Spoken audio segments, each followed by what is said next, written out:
बचाओ माँ, मुझे बचा लो, बचाओ माँ। किसकी आवाज है?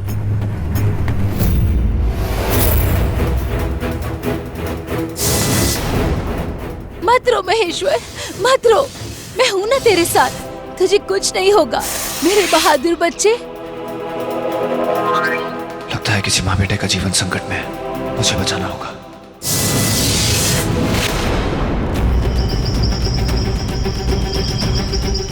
ये मार डालेगा मुझे, माँ मुझे ये मार डालेगा, माँ माँ मुझे ये मार डालेगा।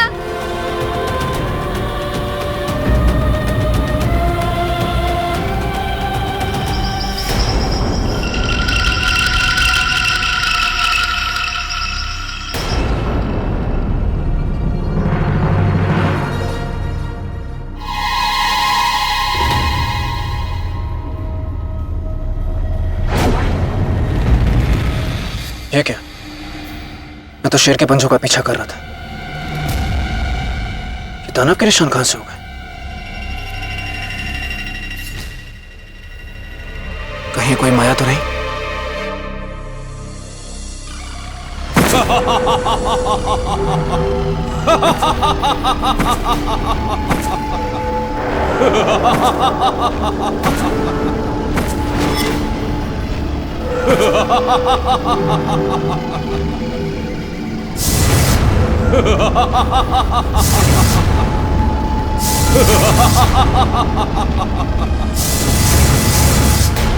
मैं पाँव पड़ती हूँ, छोड़ दो मेरे बच्चे को। मैं तुम्हारे हाथ जोड़ती हूँ, मेरे बच्चे को छोड़ दो।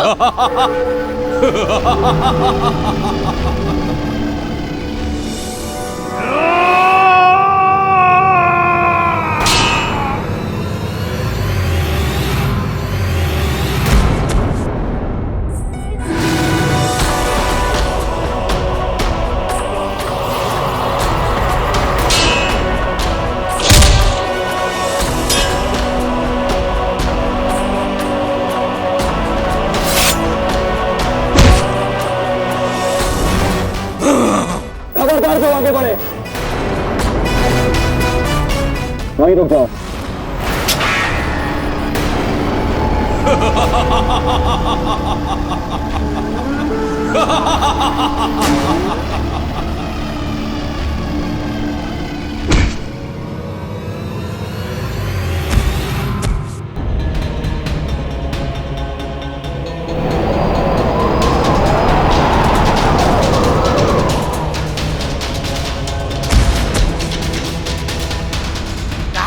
सिंहासन के चक्कर में मत पड़ो, बहुत मार खानी पड़ेगी।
आप बहुत बहादुर हैं, है ना? मैं और बहादुर कैसे? अरे आपने इतने बड़े दानव को मार गिराया, आपने लड़ना कहाँ से सीखा? आप सैनिक हैं? नहीं, मैं एक साधारण मनुष्य हूँ। बस थोड़ा सा साहस दिखाया और उस राक्षस को हरा दिया। अरे केवल साहस से आपने उसे मार गिराया? हाँ, माँ, मैं भी आज से साहसी बनूंगा, किसी से नहीं डरूंगा, इनकी तरह।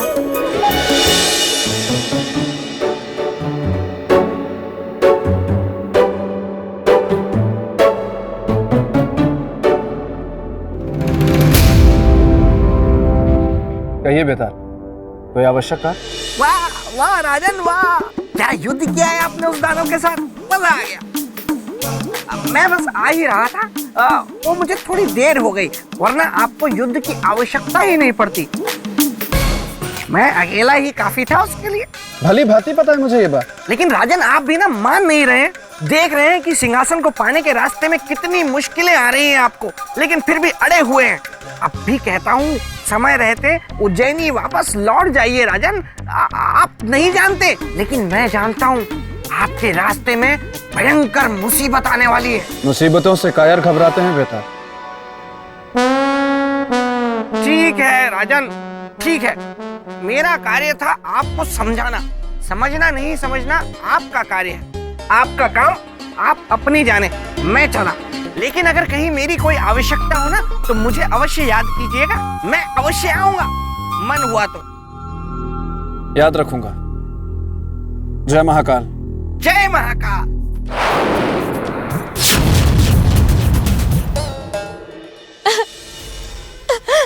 देवी, आप रो क्यों रही हैं? आपका पुत्र तो अब सुरक्षित है। वो इसलिए क्योंकि मेरे पुत्र के ऊपर से संकट अभी टला नहीं है। उसका शत्रु अभी भी जीवित है। उस दानव के अलावा और कौन है आपके पुत्र का शत्रु? स्वयं इसका पिता रुद्रांत। एक पिता अपने ही पुत्र का शत्रु? ये कैसे संभव है? ये संभव इसलिए है क्योंकि मुझ नाग कन्या का ये पुत्र यही अपने पिता की मृत्यु का कारण है। मैं कुछ समझा नहीं देवी। ये लंबी कहानी है राजन। मैं सुनना चाहूंगा। बात उस समय की है जब महाराज रुद्रांत ने ब्रह्मदेव की घोर तपस्या की और उनसे अमरता का वरदान मांगा।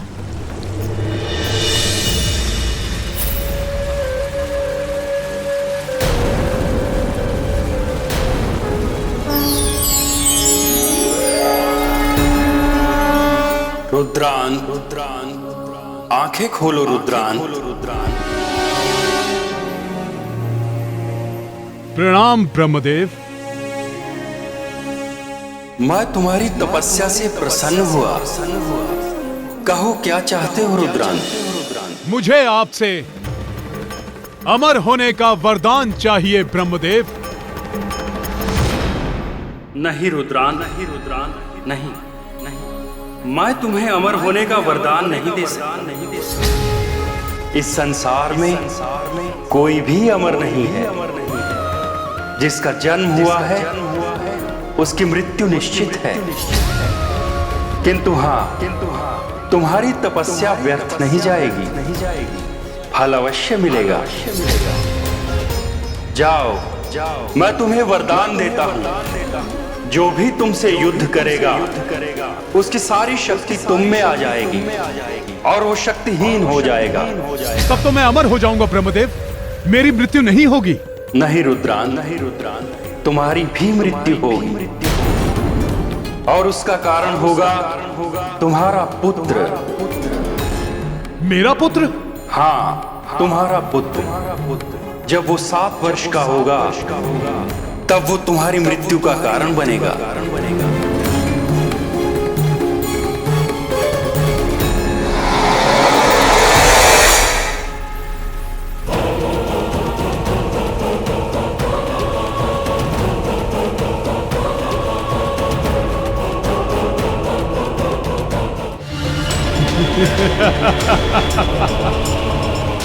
यदि ऐसा है ब्रह्मदेव तो मैं आजीवन विवाह ही नहीं करूंगा।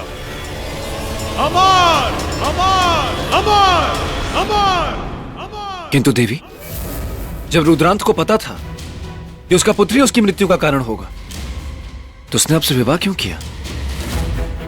राजन, हमारा विवाह नहीं हुआ है। तो फिर ये पुत्र?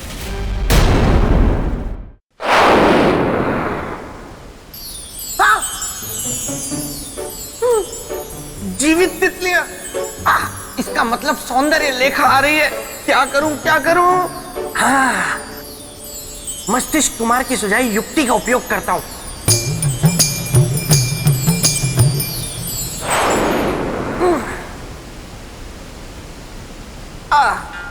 तुम आ गई कमल कटीली।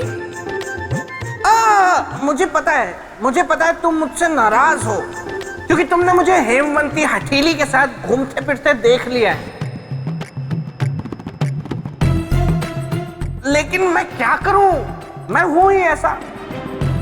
वो तो क्या है कि मुझे प्रकाश कुंजनी ने थोड़ा सोम रस पिला दिया था, तो उसके बाद मैं धन दमयंती के यहाँ द्वैत क्रीड़ा के लिए निकल गया। उसके बाद तो पता नहीं फिर किन किन बेतालियों के साथ कहाँ कहाँ घूमा, कहाँ कहाँ गया। बहुत थक गया, अभी वापस आया ही हूँ। लेकिन तुम कुछ बोल क्यों नहीं रही हो? तुम सौंदर्य लेखा यहाँ? ओहो, मुझे लगा कोई अन्य बेतालनी है और मैं सब कुछ कह गया, तुमने सब कुछ सुन भी लिया। हाँ, और अब जब तुम्हें सब कुछ पता चल ही गया है तो छुपा कर क्या फायदा? देखो, यही सच है। जिसे तुमने अपने प्रेम की बगिया का एक फूल समझा था, वो एक कांटा है, यानी मैंने तुम्हें छला है। मैं छलिया हूं। लगता है झटका लगा है। वो वाला हुई। हाँ, अरे मैं सोम रस पीता हूं, मैं द्वैत क्रीड़ा करता हूं, अरे मैं कई बेतालियों के साथ घूमता फिरता हूं।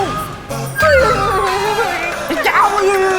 मैं यहाँ तुम्हें अपनी बुराइयों पे बुराइयां बता रहा हूँ और मुझ पर क्रोधित होने की बजाय तुम मुझ पर प्रसन्न हो रही हो। हाँ, मेरे प्रेम की जंगल के हाथी, ऐसा ही तो चाहती हूँ मैं जीवन साथी, जिसकी दीवानी हो प्रेतलोक की सारी बेताली, फिर वो कटीली हो या हटीली, वो प्रकाश कुंजनी या मृदंगमलिनी। अब तो मैं तुम्ही से विवाह करूंगी। लगता है मेरे पिताश्री मुझे रहे हैं पुकार। चलो मैं चलती हूँ, लेकिन विवाह के लिए रहना तैयार।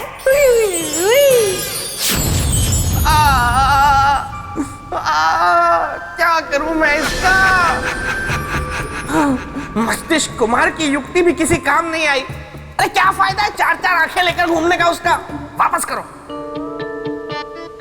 गोलू, देखो तो कहीं मेरी बातों का राजा भोज पर असर हुआ हो और वो राजमहल वापस चला गया हो। दिखाओ। ये बात 7 वर्ष पहले की है। ये राजा भोज भी ना सुनकर ही मानेगा। मैं भी तो सुनूं आखिर राज क्या है। जब महाराज रुद्रांत अपने घोड़े से ब्रह्मदेव की तपस्या के लिए जा रहे थे, उस दिन नाग पंचमी की रात थी।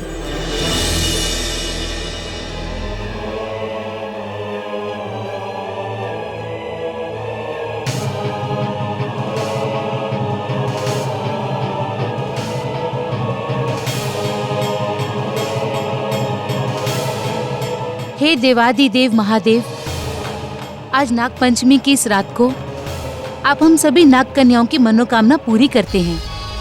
आज अपनी इस पुत्री नागमती को ऐसा वर दीजिए जो आपने कभी किसी नाग कन्या को ना दिया हो और ना कभी किसी ने मांगा हो। मैं अपनी कोख से, अपने नागकुल से बिल्कुल अलग एक संतान को जन्म देना चाहती हूँ। हे प्रभु, मेरी मुराद की झोली भरेगी या खाली रहेगी, ये आप पर है।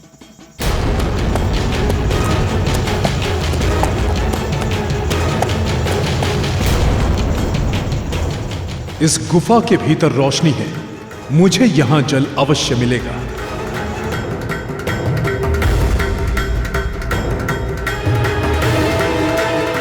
ये आप पर निर्भर करता है कि कौन इस दूध को पीता है और मुझे सौभाग्यवती होने का अवसर देता है।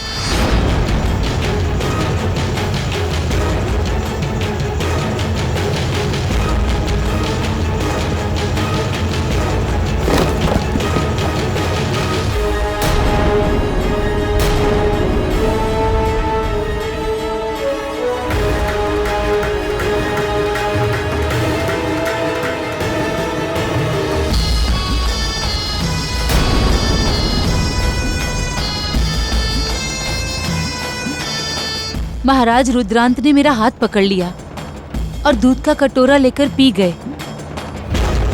दूध पीते ही महाराज का रूप तेजवान हो उठा। उनके शरीर से एक तेज निकला जिसे मैंने धारण कर लिया।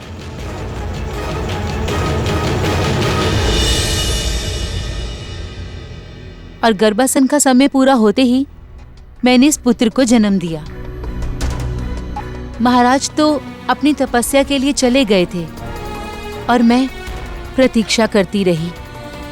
7 साल तक प्रतीक्षा की मैंने, और आज जब 2 दिन बाद मेरा पुत्र 7 साल का होता, मैं इसे इसके पिता से मिलवाने ले गई। नहीं नागमती, ये मेरा पुत्र नहीं, काल है, काल। और मैं अपनी मृत्यु को केवल मृत्यु दे सकता हूं, प्रेम या अधिकार नहीं। ऐसा न कहिए महाराज, ये आपका अंश है, आपका खून है, आपने इसे जीवन दिया है।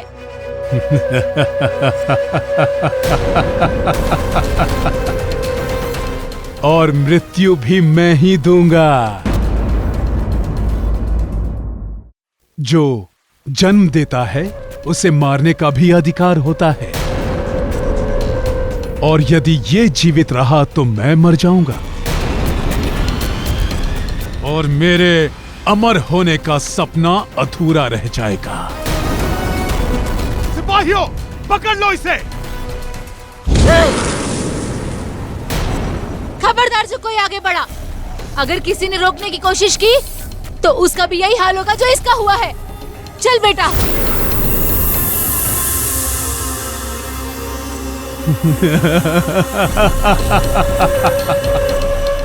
मैं अमर हूं नागमती। मेरी अमरता के बीच में आने का अर्थ है मरना। ये बात याद रखना नागमती, तुम्हारा यह पुत्र मर के रहेगा। और तब से मैं अपने पुत्र मनेश्वर को लेकर भाग रही हूँ। अब तो मृत्यु ही एकमात्र रास्ता नजर आता है।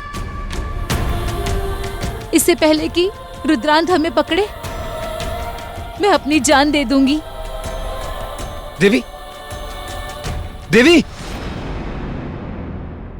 मैं वचन देता हूं आपको, अब आपको अपने पुत्र के जीवन की रक्षा के लिए भागना नहीं पड़ेगा देवी। उस निर्दयी से इस बालक की रक्षा मैं करूंगा।